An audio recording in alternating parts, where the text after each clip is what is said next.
दलित साहित्यातील विनोद व रंजन समारोप. दलित साहित्यातील विनोद व रंजन या ग्रंथलेखनाची समाप्ती करताना माझ्या आयुष्याचं एक वर्तुळच पूर्ण होत असल्याचं समाधान माझ्या पदरात पडल्याचा भास मला होतो आहे. दलित साहित्यातील विनोद हा विषय माझ्यासाठी तसा संशोधनाचा भाग होता, हे स्पष्टच आहे. पण या विषयाच्या अनुषंगाने जेव्हा मी लिहायला लागलो तेव्हा दलित साहित्यातील विनोदाचे व अभिनिवेशाचे अनेक अस्पर्शित कंगोरे मला हाताळायला व अनुभवायला मिळाले, जे मला खूप आनंद देऊन गेले. लेखनाची जबाबदारी वाटण्यापेक्षा, ती झेलण्यापेक्षा त्यातला रंजकरसच मी मनापासून अनुभवला. मुळात मला पूर्वापार चालत आलेल्या सर्वच लोककलांची तिच्यातली गोडी चाखण्याची आवड, त्यात आता आरपार घुसून चौफेर विहार करण्याचे स्वातंत्र्यच मला या पुस्तक लेखनाच्या रूपाने मिळाले. आणि लेखनाला सुरुवात केल्या दिवसापासूनच मी त्यात अक्षरशः मनमुरात बुडून गेलो. आनंद घेतला. सारं काही हाताळून जेवढं गरजेचं वाटलं ते या ग्रंथातून मांडलं. हे लिहिताना माझ्यासोबत पूर्वापार पारंपरिक रचनांबद्दल शाहिरीनं, तळागाळातील शाहिरांनी, आंबेडकरी विचारांनी झपाटलेल्या साहित्यिकांनी माझी सोबत केली. मी वाचलेल्या आणि प्रत्यक्ष ज्यांचे तमाशे व कलाकृती मी पाहिल्या त्या सर्वांना मी विचार रूपाने जवळून अनुभवलं. त्यांची नावे मला हक्काने उल्लेखता आली. भाऊ बापू मांग नारायणगावकर, विठाबाई नारायणगावकर, 2 राष्ट्रपती पदक विजेती, विष्णू बांगरकर, दत्ता महाडिक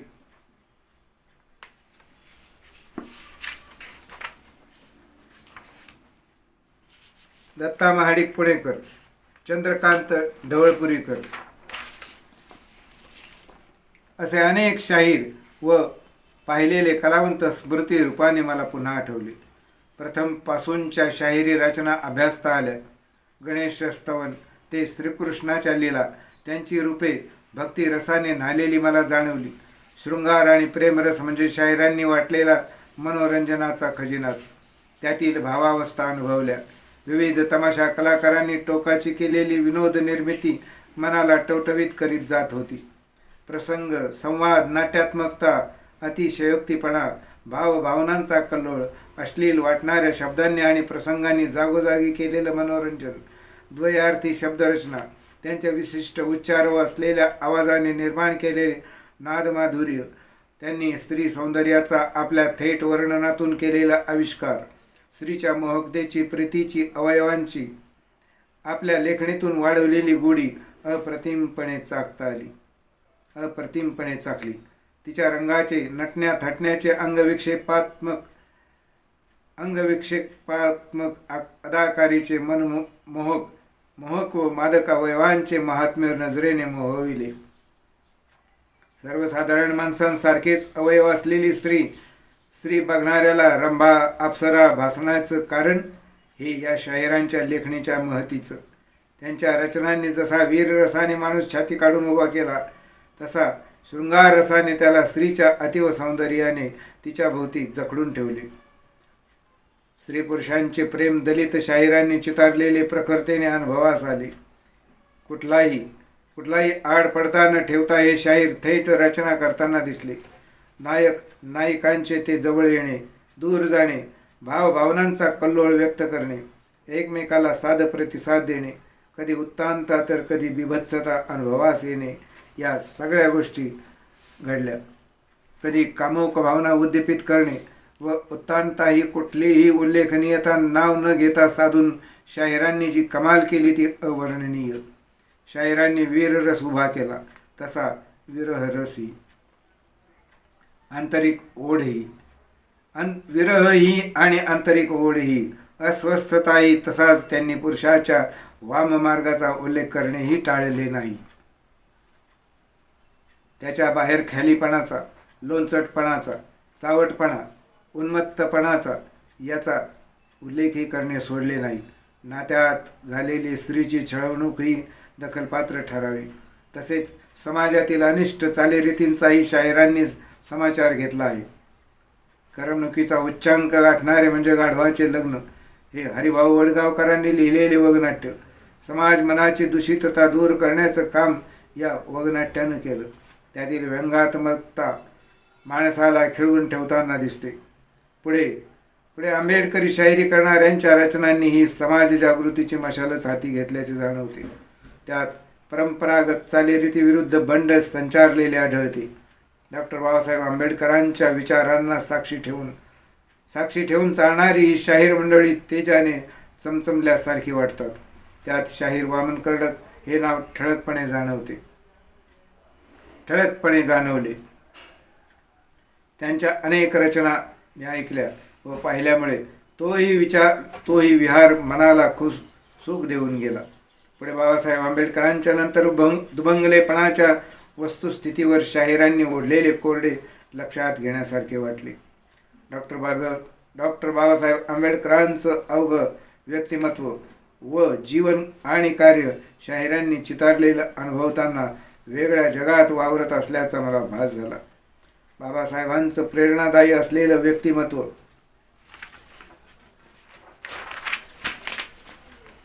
दलित शाहिरांच्या लेखणीमुळे स्पष्ट जाणवत गेली. तसा दलित लेखकांनी प्रत्यक्ष अप्रत्यक्षपणे डॉक्टर बाबासाहेबांच्या विचारांच्या क्रांतीच्या दिशेने वाटचाल करताना केलेला उल्लेख एक प्रचंड उंची गाठतो. बाबासाहेबांच्या विनोदी स्वभाव वैशिष्ट्याबद्दलचा उल्लेख प्राध्यापक दामोदर मोरे यांच्या डॉक्टर बाबासाहेब आंबेडकर आणि विनोद 1994 साली प्रकाशित झालेल्या या पुस्तकात एक शोध डॉक्टर बाबासाहेब आंबेडकर आणि विनोद एक शोध या पुस्तकात परिपूर्णतेने वाचताना मन तृप्त झाले. विनोद विषयीच्या माझ्या या लेखन विषयाला दिलासा मिळाल्यासारखे वाटले. त्यातील सुरुवात म्हणजे आंबेडकरी विनोदाचं तत्त्वज्ञान या मथळ्याने होते. मला या पुस्तकाच्या सुरुवातीच्या काही महत्त्वपूर्ण माहिती संदर्भाचा इथे आवर्जून उल्लेख करण्याचा मोह झाल्याने मी तो उद्धृत करतो. डॉक्टर बाबासाहेब आंबेडकर आणि विनोद हे शक्य तरी आहे का असा प्रश्न मनात निर्माण होणं स्वाभाविक आहे. कारण बाबासाहेबांची लोकमानसात जी प्रतिमा आहे ती गांभीर्याची, पण त्यांच्या जीवनाचं त्यांच्या स्वभावाचं बारकाईनं अवलोकन केल्यास गंभीरपणा आणि गमतीदारपणा यांचा सुंदर संगम बाबासाहेब आंबेडकर नावाच्या महासागरात झाला होता याचा प्रत्यय येतो. जो जीवनावर उत्कटतेनं प्रेम करतो तोच मनापासून विनोदाचा आस्वाद घेतो. एखादा विनोद जेव्हा होतो तेव्हा त्या प्रसंगाचा, शब्दरचनेचा, विनोदाचा आपण आस्वाद घेत असतो. हा आस्वाद रसिकतेवर अधिष्ठित असतो. पण चातुर्वर्ण्यानं या समाजाची रसिकताच मारून टाकली होती. या संबंधात सुंदर विवेचन डॉक्टर बाबासाहेबांनी एका मुलाखतीत केलं आहे. ते म्हणतात, आपल्याकडील व्यापारी किंवा धनिक वर्ग अशी रसिकतेची दृष्टी असत नाही. आपल्याकडील व्यापारी आणि धनिक वर्गाला अशी रसिकतेची दृष्टी असत नाही. हा त्यांचा दोष नाही, चातुर्वर्ण्याचा आहे. चातुर्वर्ण्यानं जे वर्णभेद पाडले आहेत त्यात कोणी काय करावे याचा खुलासा केलेला आहे. ब्राह्मणांनी संस्कृती व कला यांचं संवर्धन करावं, वैश्य लोकांनी पैसा कमवावा असे हे धार्मिक समजले जाणारे नियम असल्यामुळे प्रत्येकजण ठराविक ठशानं जीवनाकडे पाहत असतो. त्यामुळे त्याच्यातील रसिकताच मेली आहे. आपल्याकडील श्रीमंत माणसं पहा, त्यांना पैशाची अनुकूलता असली तरी आपल्या क्षेत्राबाहेर ते कोणत्याही गोष्टीकडे लक्ष देत नाहीत. आमच्याकडच्या धनिक मारवाड्याच्या घरात एखादंही सुंदर चित्र आढळणार नाही. पण युरोपात तसं नाही. प्रत्येकजण आपापला व्यवसाय सांभाळूनही निरनिराळ्या कलांकडे दक्षतेनं पाहतो. आपल्याकडे कलेविषयी जी अनास्था दिसून येते याचं कारण चातुर्वर्ण्य आहे. चातुर्वर्ण्यामुळे हिंदू धर्मातील लोकांच्या रसिकतेचंही अपहरण झालं आहे. हे सगळे इथे उद्गृत करण्याचं कारण की डॉक्टर बाबासाहेबांच्या विनोदविषयक अभिव्यक्तीचं दर्शन झाल्याचं समाधान हेच आहे. डॉक्टर आंबेडकर यांचं सुद्धा विनोदाचं विशिष्ट असं तत्त्वज्ञान होतं. ते म्हणत, संगीत आणि हास्य प्रत्येक माणसाला आवडलं पाहिजे. संगीत आणि हास्य प्रत्येक माणसाला आवडलं पाहिजे. संगीतामुळे जीवनात नवजीवन निर्माण होतं, तसंच हास्यानंही. माणसाला पोटभर असता आलं पाहिजे. हास्य हे प्रभावी शस्त्र आहे. उपहासपूर्वक हसूनही शत्रूची रेवडी उडवता येते, त्याला नामोहरम करता येतं. आणि म्हणूनच दुसऱ्याकडे पाहून हसणं आणि स्वतःही पोट धरधरून हसणं मला फार आवडतं. डॉक्टर बाबासाहेब आंबेडकर आणि विनोद.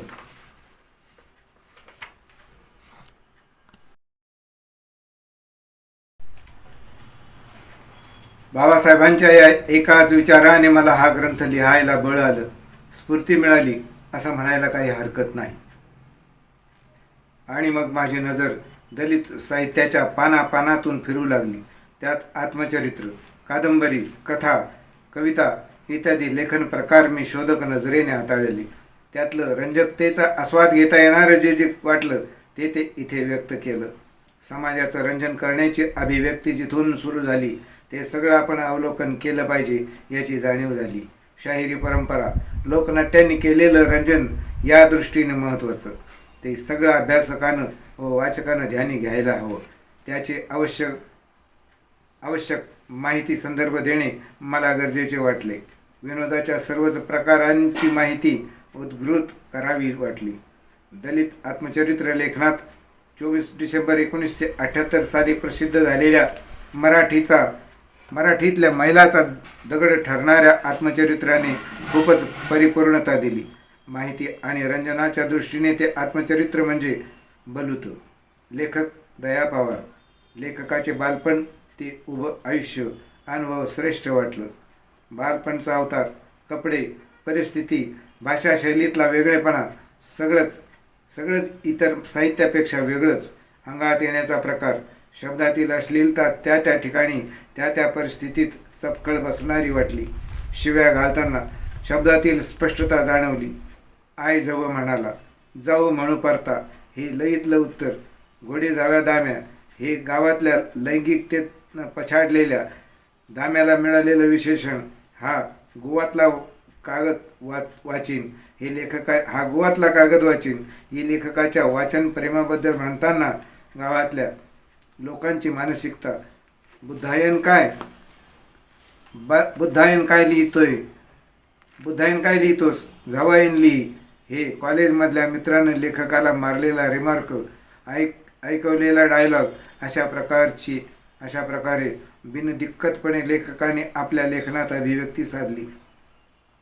ती दलित साहित्यालाच वास्तवतेच्या नजरेतून 100% मार्क्स देणारी वाटावी. तेच उपरातही लक्ष्मण मानेंनी जणू बलुतची उंची कमी होऊच दिली नाही हे जाणवते. बालपण ते शशीचं म्हणजे बायकोचं आगमन येथवर त्यांनी अवघं उपरा भन्नाट लिहिलं. तसंच फाटकं तुटकं बालपण आणि मग पुढे सर्वच काही स्पष्टपणे चितारलेलं. लेखनसुद्धा किती पारदर्शक. बसून राधीचा म्हणजे गाढविणीचा कनाटा रुतून माझ्या गांडीला कड आला होता. जयसिंग याच्या पालवीनं म्हणजे कुत्री गांडीत शेपूट घालून ते गाढवांच्या पायात चालू लागली होते. नंतर निन गामक खेऱ्या ह्याच्या तुझ्या आईला गाढव लावला, हिच्या आईची गांड ही कुठं जाऊन बसली. लेखकाच्या मामाचा आपल्या बायकोविषयी संशय घेणं. रांडच्या गांडीनं तमाशा केला. मला वाटलंच होतं असं आपल्या बायकोवर अत्याचार होऊ नये म्हणणारा मामा हे उपरात सहज येऊन जातं. कालर ताट आणि खिशात नाही झाट ही म्हणी येते. तसंच पुन्हा या पात्राचा डायलॉग, मालक परमेश्वरा मी विश्वासानं माझी दौलत ह्याच्याजवळ ठेवली. आता का ठेवली तर मला गरज होती.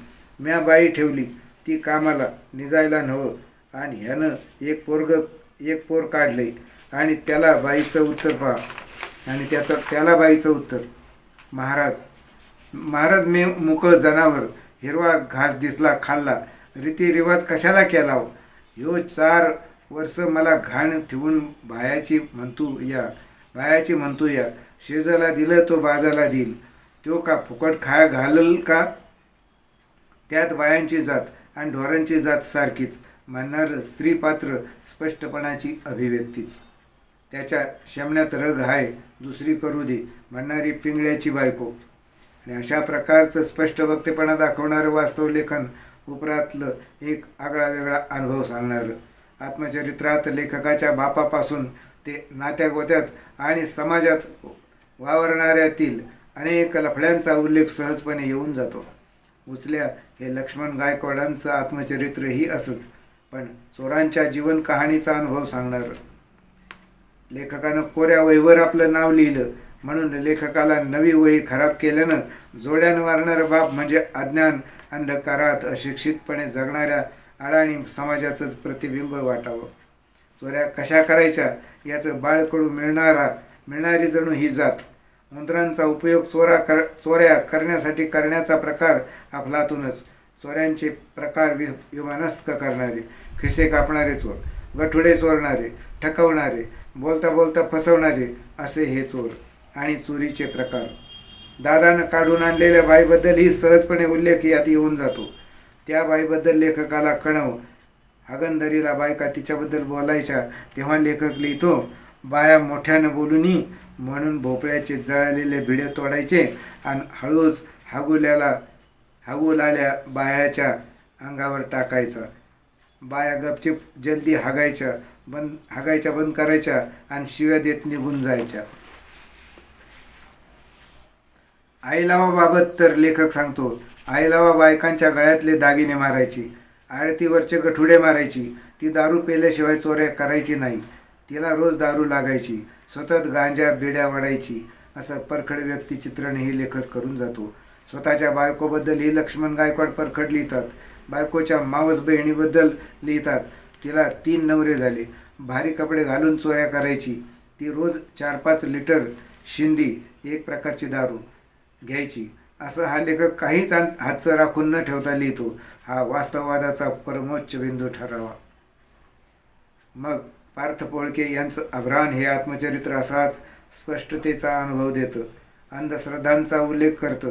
गबाळ या आपल्या आत्मचरित्रातही दादासाहेब मल्हारी मोरे, कुरमुडे जोशी या भटक्या जमातीच्या व्यथा वर्णन करून जातात. बालपणीचा लेखकाचा पोशाख बलूत उपरासारखाच वर्णन करून जातो. अंधश्रद्धांना जोपासणारे प्रसंग गबाळमध्येही आढळतात. बापानं ठेवलेली नावे याबद्दल लेखक लिहितो, मी दादासाहेब, दुसरा आबासाहेब, तिसरा तात्यासाहेब, सर्व साहेबच होते. परंतु भाकरीच्या तुकड्यासाठी कितीतरी घरांसमोर ताटल्या भगुली घेऊन उभे राहणारे. वाभार या बाळ साळवे यांच्या म्हणजे माझ्या यशवंतराव चव्हाण पुरस्कार प्राप्त आत्मचरित्रात्मक कादंबरीतही प्रासंगिक स्वरूपातला विनोद आढळतो. बालपणाच्या लीला, खेळ, शाळेतले प्रसंग, व्यक्तींच्या सवयी यातून विनोद चितारला गेला आहे. आठवणींचे पक्षी हे प्र. सोनकांबळे यांचं आत्मकथन अत्यल्प विनोदाचा भाग ठरतं. कळा त्या काळच्या या माधव कोंडविलकर यांच्या पुस्तकाबाबतही विनोदाच्या बाबतीत तेच म्हणता येईल. कोंडाळ या तुषार भाग्यवंत यांच्या सदरभू आत्मचरित्रातही पुसटसाच विनोद येऊन जातो. काही अवयव उच्चारणातूनच तो हलकासा जाणवतो. जसे लंगोट गांडीत अडकलेली होती, कोणाच्याच गांडीवर फाटकीसुद्धा पाटलोन नव्हती. वर्णनही असंच अश्लील वाटणारं. लेखक लिहितो, गावातून येताना रात्री अपरात्री म्हणजे गिरजाच्या घराजवळ अण्णा म्हार मुद्दाम न चुकता खाकरे, दारूच्या नशेत वाटेल त्या शिव्या देई, सालीची गांड उपाशी राहून जवतो असं म्हणे. तर गिरजा तावाने घराबाहेर येऊनच म्हणायची, अरे हे फोदऱ्या, तुझ्या तोंडावर गांड बांधली, गप्प गुमान जाताना तुला काय होते, असा साध प्रतिसाद ऐकायला मिळायचा. गांडीत चोट मारला अशी रामू तात्याची बायको अस्सल शिव्या घालायची. लेखक लिहितो, मला ती रागाने लेडा म्हणे, फारच संतापली की तुझ्या तोंडात गांड बांधली म्हणे. असा हा आईचा डंका सर्वत्र पसरलेला. दलित समाजातही असणारी जातीपातीची वीण व त्यामधील भेद लेखक स्पष्टपणे लिहून जातो. मला उद्ध्वस्त व्हायचे या मलिका अमर शेख या आत्मचरित्रात विनोद अत्यल्प आढळतो. बरं झालं लग्नाआधीच हनीमून उरकला ते. हे नामदेव ढसाळांची व्यग्र जीवनशैली अनुभवून लेखिका उद्गारते ते वाक्य स्मित हास्याची लकेर देऊन जाते. धूळपाटी या प्राध्यापक श्रीरंग तलवारे यांच्या पुस्तकातही विनोद अतिशय कमी आढळतो. रामनगरी या रामनगरकर यांच्या जीवनगाथेत विनोदाचे उधळण जातीच्या उल्लेखित पातळीतून तसेच अनुभवजन्य प्रसंगातून आढळते. व्यक्तिचित्रणातूनही विनोदाचे अस्तित्व जाणवते. बापानं आईला मुंबईला नेलं, तेच ठराविक दिवसात खोली घेतल्यावर मुलाची चाहूल लागण्याच्या अटीवर. तो प्रसंग विनोदाचा शिंतोडा मारतो. तो प्रसंग असा: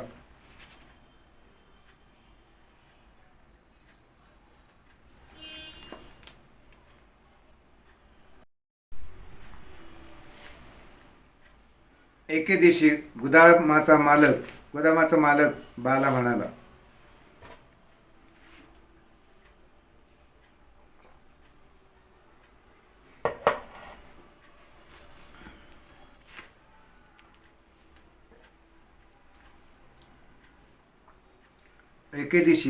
गोदामाचा मालक बाला म्हणाला, विठोबा, 2 वर्षांच्या वर दिवस झालं, पर तुमचे काहीच हालचाल दिसत नाही. बापाला याला मालकाचं बोलणं कळना.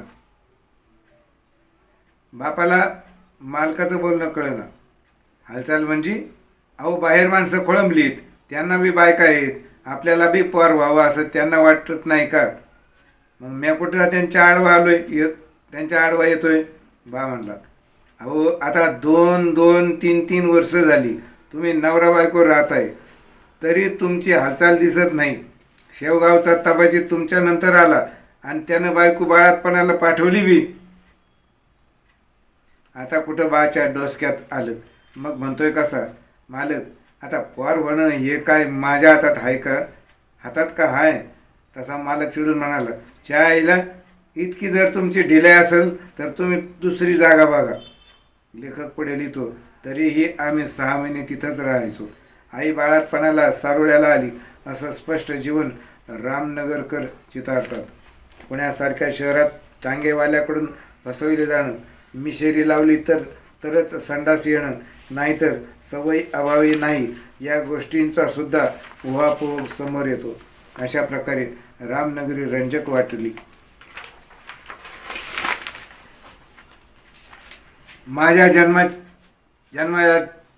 जन्माची चित्रकथा या सौ शांताबाई कृष्णाजी कांबळे यांच्या आत्मचरित्रात मात्र विनोद आढळला नाही. एखादा विनोद संदर्भ तोही नसल्याप्रमाणेच कथा माझ्या जन्माची यात नामदेव भटकरांच्या चरित्रातही अगदी जुजबी विनोद आढळला. अज्ञानातून येणारा एखाद दुसरा प्रासंगिक विनोद नकळत साधला गेलेला आढळला. मुलाची आई आपल्या मुलाचे गुण म्हणजे अवगुणच जास्त वर्णन करताना सांगते, माझ्या मैप्याचं गुण सांगू काही, बिड्या चोरून वळतो या लई.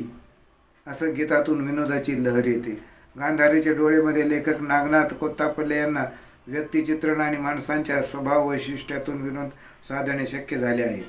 प्रभू रामचंद्राची गोष्ट म्हणजे हिजड्याविषयी हा एक भाग पुढे उपहासाच्या दृष्टीने वापरलेला दिसतो. राजकारणी लोकांच्या लकबी सवयी, राजकारणातील धूर्तता याचाही परिणाम उत्पन्न झालेल्या अल्पविनोद निर्मितीत जाणवला. मालिनीबाई पैठणकर हे राजकारणातील स्त्रीपात्र सर्वसाधारणपणे राजकारणात उडी घेतलेल्या स्त्रीचा पैलू दर्शविते. मताचं राजकारण खेळतानाचा परिणाम दाखवते. यामध्ये विनोद अतिशय तुरळक आहे. 16 शृंगार नागनाथ कोत्तापल्ले यांच्या या पुस्तकात फुलवंती हंबीरराव आणि भेरुमल मारवाडी यांच्यात साधला गेलेला प्रासंगिक विनोद आढळतो. त्यातही व्यक्तीच्या चंगळवादी स्वभावाचे पैलू आढळतात. राघव वेळ या नामदेव कांबळे यांच्या दलित कादंबरीत मांग समाजाची दखल घेणारी, त्यांच्या जीवन पद्धतीलाच अधिक मांडणारी एकूण विनोद निर्मिती अभावी हे लेखन प्रसंगाधिष्ठित वाटते. अक्करमाशी या शरणकुमार लिंबाळे यांच्या आत्मचरित्राने बलुत उपरा अशी पुस्तकांची आठवण यावी असे ते जाणवते. बालपणचे प्रसंग स्पष्टपणे लिहिलेले, अस्सलबोली भाषेत लिहिल्याने त्यात जाणीवेच्या अंगाने डोकवावे लागते. बालपणी मास्तरला मास्तर तू केवढा, पोरं पळाली धरलवडा म्हणून वरडायचो असं बिनदिक्कत लेखक लिहिताना दिसतो. वेशभूषा, सवयी, भूक, प्रेम अशी वर्णनात्मकता येते. पुन्हा नेहमी आढळणारं दृश्य, एस टी ड्रायव्हरला नमस्कार करायचा, ड्रायव्हरनं नमस्कार केला नाही तर मोटारला किल्ली नाही, ड्रायव्हरला बोलली नाही, अशा शिव्या देणं हे येथेही येऊन जाते. म्हातारपणातही चालणारे चाळे करणारा कचरू आजा हास्याचा विषय होतो. असे लफडेही विविध अंगाने यात येतात. वात्रट प्रसंग येतात. संतामाईच्या अंथरुणात दारुडा घुसणं, अंधश्रद्धा व तिची भीती यातही येते. नाबुवा होऊन हॉस्टेलमध्ये फिरणं हे गुपितही लेखक वर्णितो. बायकोला फसवणारा भाड्या, कदेरच्या पाटलाची देखणी रांड, तिच्या अंगात येणं व तिची कंबर धरणाऱ्यांची धांदल हे वर्णन रंजक वाटते. MA करीत असलेल्या लेखकाला तू आधी मॅट्रिक पास हो म्हणणारे दारुडे म्हणजे हवेत गोळ्या मारणारी माणसं हे सत्य माणसांचे स्वभाव म्हणून लगेच लक्षात येऊन जातो. मिटलेली कवाडे हे पुस्तक मुक्ता सर्व गवडे यांचं अत्यल्प विनोद चितारून जातं. कोल्हाट्याचं पोर हे किशोर शांताबाई काळे, डॉक्टर किशोर शांताबाई काळे यांचं आत्मचरित्रही असंच अत्यल्प विनोदाचं, वर्णनात्मकता अधिक असलेलं.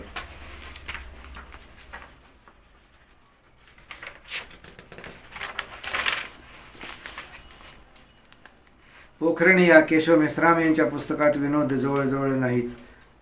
प्रासंगिकतेतून थोडा डोकावतो तेवढेच. गावचा टिनोपाल गुरुजी ही शंकरराव खरात यांनी ग्रामीण जीवनावरची कादंबरी. प्रथित यश लेखकाची हीच कादंबरी विनोदाच्या अंगानं जाणारी. कावळे गुरुजी हे पात्र मास्तरकी आणि राजकारण यांची संमिश्रता आढळणारे पात्र वाचकाची रंजकता वाढवताना दिसते. झोपडपट्टी ही शंकरराव खरात यांचीच दलित कादंबरी. विनोदाची विशेष निर्मिती या कादंबरीत आढळलेली नाही. प्रासंगिक विनोद येतो तेवढाच. फुटपाथ नंबर 1 ही शंकरराव खरात यांची दलित कादंबरी ही अशीच. यातही विनोद अभावानेच आढळतो. झोपडपट्टीचं फुटपाथचं जीवन या कादंबरीत चितारलेलं आहे. मेलेलं पाणी ही नामदेव भटकर यांची दलित कादंबरी. संभाषणातून विनोद साधला गेल्याचे यात जाणवते. व्यक्तिचित्रात चांगोबा देवऋषी व अंधश्रद्धेचा अंतर्भाव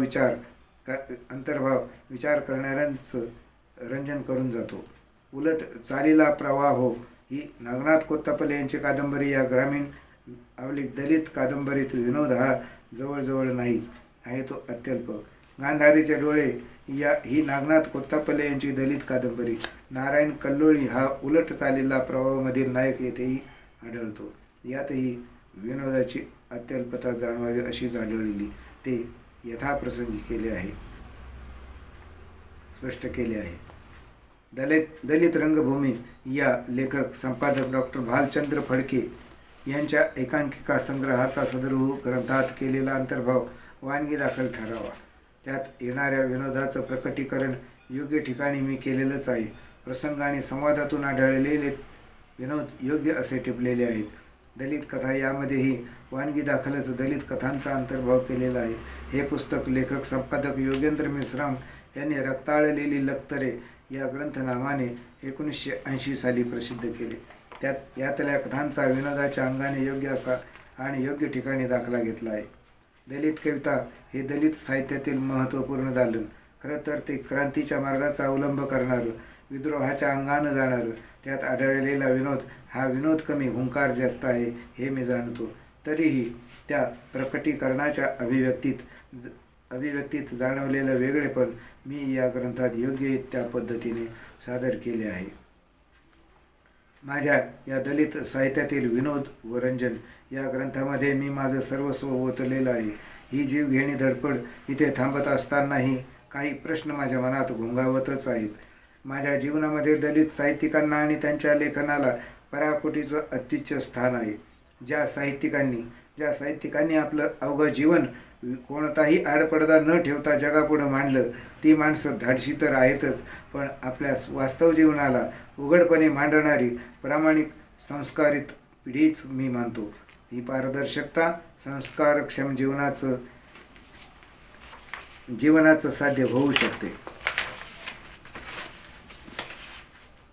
मनाला न पटणारं भावणारं सत्यही जिथं झागडाल करीत लपवलं जातं नव्हे, जे मानवी क्रांतीला परिवर्तनाला बाधाच आणणार आहे हे माहीत असूनही त्याच अनभिज्ञ गोष्टींचा उहापोह करणारं लेखन जिथं 21व्या शतकातही समाजापुढं ठेवलं जातं आणि त्याला सर्वच थरातून अंधपणे मान्यता मिळून अपरिहार्यता निर्माण करून आस्वादपूर्णता आणली जाते, ते पाहून मला दलित साहित्यिकांचं परखडपण माझ्या नजरेतून कौतुकाचा विषय ठरतं.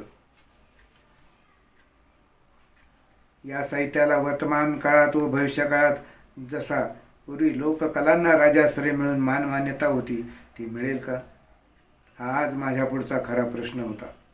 त्याचा शोध मी ग्रंथातून घेण्याचा प्रयत्न केला असता दलित चळवळ आणि साहित्य या डॉक्टर कृष्णा किरवले दलित चळवळ आणि साहित्य या डॉक्टर कृष्णा किरवले यांच्या ग्रंथात माझे समाधान करणारे उत्तर ज्या स्वरूपात सापडले ते मी संदर्भ या अर्थाने येथे उद्धृत करीत आहे, ज्याच्यावर मीच काय सर्वांनी विचार करावा, किमान मंथन करावे असे मला वाटते. म्हणजे मी केलेला विचार सर्वार्थाने झाला याचे समाधान मला वाटेल.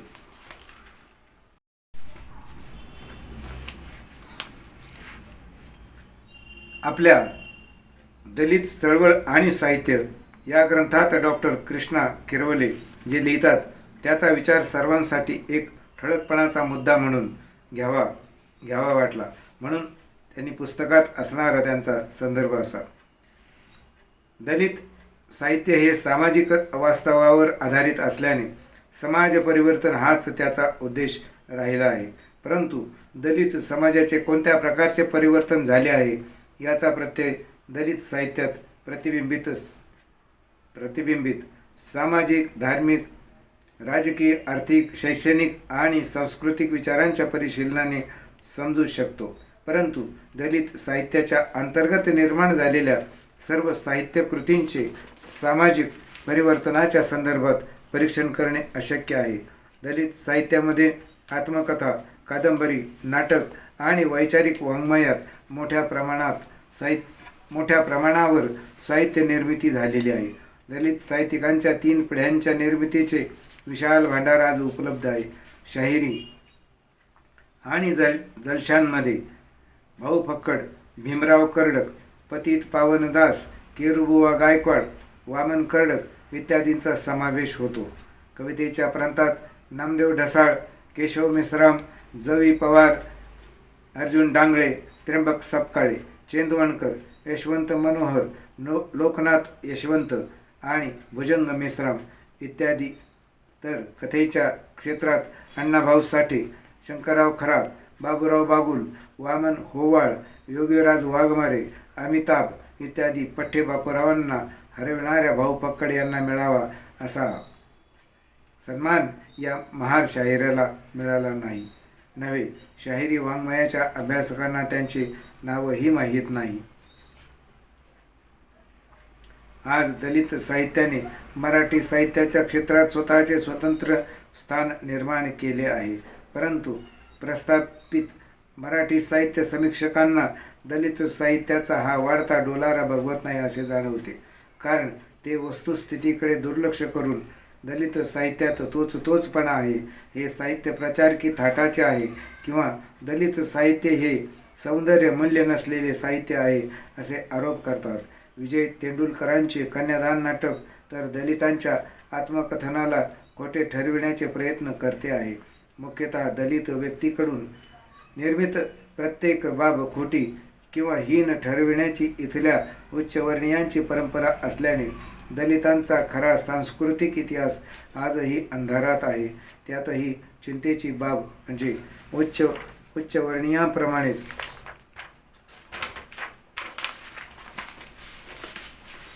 दलितातील उच्चभ्रू प्रवृत्तीचे लोक दलित साहित्यातून प्रतिबिंबित होणाऱ्या जीवन जाणीवांना विरोध करताना दिसतात. त्यांचे म्हणणे असे की आम्ही पूर्वीचे सारे गलिच्छ जीवन विसरलो आहोत, त्याची आम्हाला पुन्हा आठवण नको. एवढ्यावरच ही प्रवृत्ती थांबली नाही, तर त्यांनी अलीकडे दलित या शब्दालाही विरोध करण्यास प्रारंभ केलेला दिसतो. दलित या शब्दाला पर्याय म्हणून आंबेडकरवादी किंवा बौद्ध हा शब्द वापरावा असा त्यांचा आग्रह आहे. दलित शब्दात अंतर्भूत होणारे अस्पृश्य गुन्हेगार, भटके आणि आदिवासी हा समाज आता कुठे परिवर्तनाचा विचार समजून घेऊ लागला आहे. फुले आंबेडकरांचा विचार करू लागला आहे. अशा अवस्थेत दलित या शब्दाने एकत्र येऊ घातलेला समाज दलित संज्ञा नाकारण्यास पुन्हा वेगवेगळ्या वाटेने जाण्याची शक्यता नाकारता येत नाही. कारण दलित शब्द नाकारला की जातीच्या निकषावर फुले आंबेडकर यांचे मूल्यमापन केले जाईल आणि दलित चळवळीचे त्यामुळे फार नुकसान होणार. ही वस्तुस्थिती विचारात घेणे गरजेचे आहे. आज वेगवेगळ्या जाती जमातीचे आत्मकथने प्रकाशित होत असल्यामुळे दलितांच्या सांस्कृतिक जीवनातील अनेक पैलू नव्याने प्रकाशात येत आहेत. त्यामुळे दलित आत्मकथनाला दूषण देताना किंवा दलित शब्दाला विरोध करताना थोडा तटस्थपणे विचार करण्याची आवश्यकता आहे. दुसरी चिंतेची बाब म्हणजे दलितातील जे मान्यवर साहित्यिक आणि विचारवंत यांच्यात अंतर्गत कलह विकोपाला गेलेले दिसतात. प्रारंभी दलितांमधील आंबेडकरवादी, मार्क्सवादी यांच्यात हा संघर्ष निर्माण झाला होता. या वादाला तशी वैचारिक बैठक होती. अलीकडे दलितातीलच काही अपप्रवृत्तीच्या व्यक्ती आंबेडकरी चळवळीत संपूर्ण हयात घालविणाऱ्या दलित विचारवंतालाच हिंदुत्ववादी किंवा संघवादी ठरविण्याचा प्रयत्न करीत आहेत. हिंदूंच्या कार्यक्रमाला प्रमुख पाहुणा म्हणून दलित विचारवंत गेला हे निमित्त पुढे करतात आणि वैचारिक मतभेदापेक्षा व्यक्तिगत चारित्र्य हनन करण्याचा जाणीवपूर्वक प्रयत्न करताना दिसतात. केवळ व्यक्तिगत स्वार्थासाठी आलेला हा वाद दलितांच्या सांस्कृतिक चळवळीला मारक होऊ लागला आहे. यापेक्षा फुले आंबेडकरवादी विचारांवर बाहेरून येणाऱ्या आघातावर दलित विचारवंतांनी लक्ष केंद्रित करण्याची गरज असून दलित शब्दाला नाकारणे किंवा अंतर्गत हेवेदावे बाजूला ठेवून फुले आंबेडकरांच्या वैचारिक क्रांतीला सर्वांनी सतेज करण्याची गरज आहे.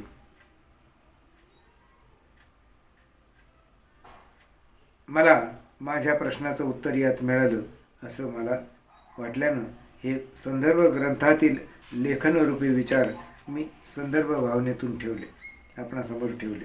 यामध्ये सर्व देशानं, मानवजातीनं सर्व काही बाजूला ठेवून आपण सगळे एक आहोत ही भावना जोपासावी हाच माझ्या अंतर्मनातला हेतू आहे. बाकी आपल्या हातात काय आहे? दलित साहित्यातील विनोद आणि रंजन या ग्रंथाच्या लेखनाला या ठिकाणी मी थांबवित आहे. खूप आशा आहेत, अपेक्षा आहेत. परिवर्तन किती होईल, दखल किती जीव घेतील याचा विचार माझ्या मनाला जरी शिवत असला तरी माझ्या या लेखनाने वाचकाच्या मनाचे रंजन व्हावे आणि त्यातून मग पूर्वापार चालत आलेल्या सर्वच कलांचा प्रकाश पुन्हा सर्वांना जाणवावा हीच एकमेव इच्छा समाप्त करतो. या ग्रंथातील विश्लेषण भाषा माझी असली तरी संदर्भ, पुस्तकांचे मूळ संदर्भ हे जसेच्या तसे घेण्याचे कारण त्या लेखकाच्या विचारांना धक्का लागू नये हेच माझे आहे. ज्यामुळे अस्सल वातावरण निर्मितीला पोषकता आल्याचे नक्की झाले. यात येणारे शब्दभांडार ही त्या साहित्यिकाची शब्द संपत्ती मानावी, जी प्रत्येक साहित्यिक विचारांच्या ऐरणीवर घासून घेत असतो. समाधान हेच माझ्या लेखनाचे सार. प्राध्यापक बाळ साळवे, मोबाईल 98 227 41 103. ग्रंथलेखन समाप्ती दिनांक 8 मार्च 2021. जागतिक महिला दिन.